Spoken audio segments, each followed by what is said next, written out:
Hello my dear cooking comrades. நம்ம கடையில் போய் சாப்பிட போனாலே மார்னிங் பிரேக்ஃபாஸ்ட்டில் விரும்பி சாப்பிட்றது இந்த மசாலா தோசை தான். ஸோ வீட்டிலே இது சிம்பிளாக எப்படி பண்ணுறதுன்னு பார்க்கலாமா? ஸோ இது பண்ணுறதுக்கு ஒரு 2 உருளைக்கிழங்க குக்கரில் வேக வச்சிட்டேன். இன்னொரு வடை சட்டியில் கொஞ்சம் எண்ணெய் விட்டு கடுகு, உளுந்தம்பருப்பு, கடலைப்பருப்பு தாளிச்சிட்டு ஒரு 2 பெரிய சைஸ் பல்லாரியை கட் பண்ணி சேர்த்துட்டேன். அப்புறம் ஒரு மிளகாவும் கட் பண்ணி சேர்த்துட்டு கொஞ்சம் கருவேப்பிலை சேர்த்து நல்லா வறுத்ததுக்கப்புறமா கொஞ்சம் உப்பு சேர்த்துட்டு மஞ்சள் பொடியும் சேர்த்து நல்லா மிக்ஸ் பண்ணி விட்டு குக் ஆனதுக்கப்புறம் ஒரு 2 கப் அளவுக்கு தண்ணி சேர்த்துக்கோங்க. தண்ணி கொதிச்சதுக்கப்புறமா நம்ம கட் பண்ணி வச்சுருந்த உருளைக்கிழங்கையும் இதோட சேர்த்துக்கோங்க. சைட்லேயே நான் வந்து இந்த தக்காளிக்கும் நான் ரெடி பண்ணிட்டேன், தக்காளி சட்னிக்கு.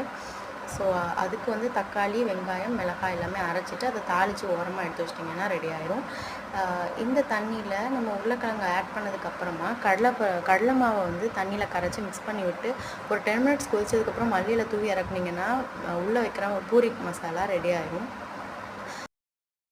இவ்வளோ பண்ணியாச்சு. அடுத்து என்னது? தோசை ஊற்றுறது தான். ஸோ இப்போ அடுத்தது தோசையை வந்து ஊற்றுறதுக்கு ஃபஸ்ட் நான் வந்து கல்லை சூடு பண்ணிவிட்டு அதில் ஒரு 1½ கரண்டி அளவுக்கு மாவு மட்டும் ஊற்றிட்டு நல்லா லேசாக சுற்றிக்கிறேன். சுற்றினதுக்கப்புறமா நம்ம தக்காளி அரைச்சி வச்சோம்ல, தக்காளி சட்னி, ஸோ அதை லைட்டாக ஸ்ப்ரெட் பண்ணிவிட்டு அது மேலே இந்த பூரி மசாலையும் வச்சு அப்படி ஒரு புரட்டு போட்டு எடுத்திங்கன்னா டக்கரை. இந்த ரெசிபி பிடிச்சினா சேவ் பண்ணிட்டு இருப்பாங்க. ஃப்ரெண்ட்ஸ் ஃபேமிலி ஷேர் பண்ணுங்கள். தேங்க்யூ.